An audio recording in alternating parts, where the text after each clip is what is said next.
एक महिला 3 दिन और 3 रातों तक समुद्र में फंसी रही। वह एक लकड़ी की बाल्टी के साथ तैर रही थी। इसी समय एक बड़ी लहर अचानक बेहोश महिला पर गिर गई। अन्ना, जो जाग गई थी, पानी में संघर्ष कर रही थी। जब वह निराश हो गई थी, उसने अचानक पास में एक द्वीप देखा। अन्ना ने पूरी ताकत से तट की ओर तैरना शुरू किया। लहरों के धक्के से अन्ना आखिरकार इस डरावने समुद्र से बाहर निकल आई। वह इतनी गुस्से में थी कि उसने अपना बैग भी नहीं उठाया। फिर उसने अनंत समुद्र की ओर देखा, लेकिन कोई और साथी नहीं मिला। बेबस अन्ना को इस अज्ञात क्षेत्र में कदम रखना पड़ा। हालांकि उसे नहीं पता था कि वह अब कहाँ है। वह फिर भी खुश थी कि वह चमत्कारिक रूप से बच गई। पिछले कुछ दिन एक बुरे सपने जैसे थे। अब जब वह सोचती है तो उसके दिल में अभी भी एक घाव है। उसे केवल अपने पति की चिंता है। अब उसका पता नहीं है और जीवन और मृत्यु का भी पता नहीं है। अपने कपड़े सुखाने के बाद अन्ना रेगिस्तान में गहराई तक जाने के लिए तैयार हो गई, ताकि भोजन और पानी के स्रोत ढूंढ सके। उसे अच्छी तरह से पता था कि अगर वह समय पर ताजे पानी से अपने कमजोर शरीर को नहीं भर पाई तो वह जल्द ही गिर जाएगी। इसी समय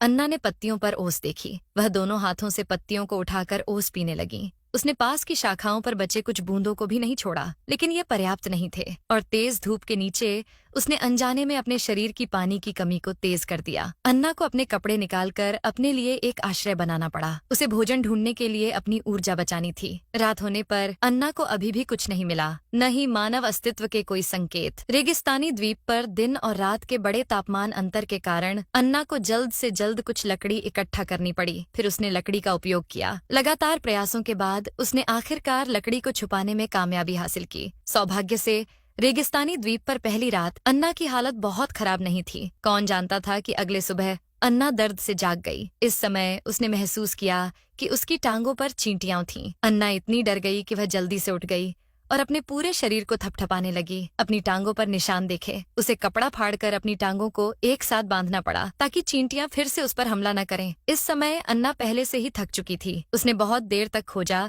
लेकिन एक बूंद ओस भी नहीं मिली। आखिरकार उसे खाने योग्य तरल सोना मिला। अप्रत्याशित रूप से नारियल पहले ही सूख चुका था और बिल्कुल भी नहीं खाया जा सकता था। ऊंचाई पर लटके हुए नारियल को देखकर थकी हुई अन्ना वास्तव में बेबस थी। इसी तरह अन्ना जंगल में सांस रोककर भटकती रही। जब उसने जमीन पर जानवरों को देखा तो वह तुरंत बेहोश हो गई। इसका मतलब है कि द्वीप पर कुछ अज्ञात जीव हो सकते हैं, लेकिन इस समय अन्ना इतनी परवाह नहीं कर सकती थी। उसे चक्कर की स्थिति में किसी का घर दिखाई दिया। बहुत उत्साहित अन्ना तुरंत गिर गई। जब वह फिर से जागी तो वह एक आरामदायक बिस्तर पर लेटी थी। एक पल में अन्ना ने एक कप गर्म पानी देखा, जिसकी वह लंबे समय से लालसा कर रही थी। लेकिन जब वह उसे लेने के लिए हाथ बढ़ाने वाली थी तो उसने पाया कि उसके अंग लकड़ी के बिस्तर से कसकर बंधे हुए थे। एक बूढ़ी औरत की उपस्थिति ने अन्ना को पूरी तरह से शांत कर दिया। ये पता चला कि बेहोशी के डर से अन्ना ने घाव को पकड़ लिया और संक्रमण हो गया। 2 दिन आराम करने के बाद अन्ना ने धीरे धीरे अपनी ताकत वापस पा ली। पहली महिला इस पुजारी की पत्नी थी। वे प्यार के लिए इस वीरान द्वीप पर रह रहे थे।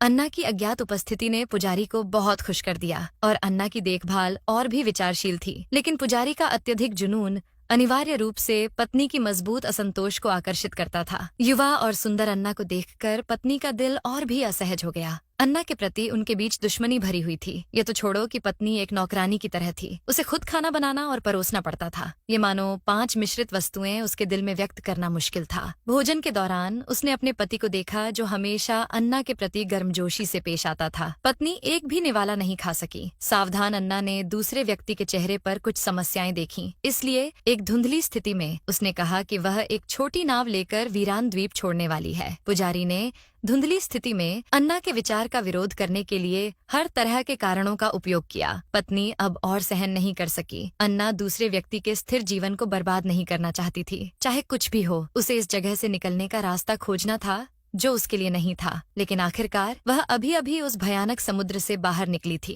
ये तो छोड़ो कि उसका शरीर अभी पूरी तरह से ठीक नहीं हुआ था। इस वीरान द्वीप को छोड़ना आसान नहीं था। जब अन्ना गा रही थी तो बाहर अचानक एक चीख सुनाई दी। ये पता चला कि उन्होंने जो भेड़ें पाली थीं, उन्हें मार दिया गया था। जब पत्नी ने सुना कि उसने समुद्र तट पर नाविकों और टूटी हुई नावों का एक समूह पाया है तो अन्ना अचानक उत्साहित हो गई। शायद दूसरा व्यक्ति उसके पति द्वारा नेतृत्व किया गया नाविक है। विशिष्ट दिशा जानने के बाद अन्ना समुद्र तट की ओर दौड़ने के लिए इंतजार नहीं कर सकी। उसने उम्मीद की कि उसका पति भाग्यशाली होगा और जीवित रहेगा। उसने उम्मीद की कि वह अपने पति के साथ इस वीरान द्वीप को छोड़ देगी और दूसरा व्यक्ति वास्तव में अन्ना का पति है। हाइनान की घटना के बाद से वह खुद को दोषी मान रही थी कि उसने अपनी पत्नी का अच्छी तरह से ख्याल नहीं रखा। अब कई लोग लापता हैं। केवल दर्जन भर बचे हुए लोगों ने कुछ दिन पहले इस वीरान द्वीप को चुना था। हालांकि अब जहाज की मरम्मत हो चुकी है, लेकिन उन्होंने अभी भी किसी अन्य बचे हुए व्यक्ति को नहीं पाया है। जब अन्ना बहुत उत्साहित मूड में थी तो उसने अपने हाथ में चुभन के दर्द को भी नजरअंदाज कर दिया। वह 2 घंटे तक दौड़ती रही और आखिरकार तट पर पहुंच गई। अप्रत्याशित रूप से उसका पति पहले ही सभी को घर ले जा चुका था। चाहे अन्ना कितनी भी जोर से चिल्लाई, दूसरा व्यक्ति उसकी चीख नहीं सुन सका।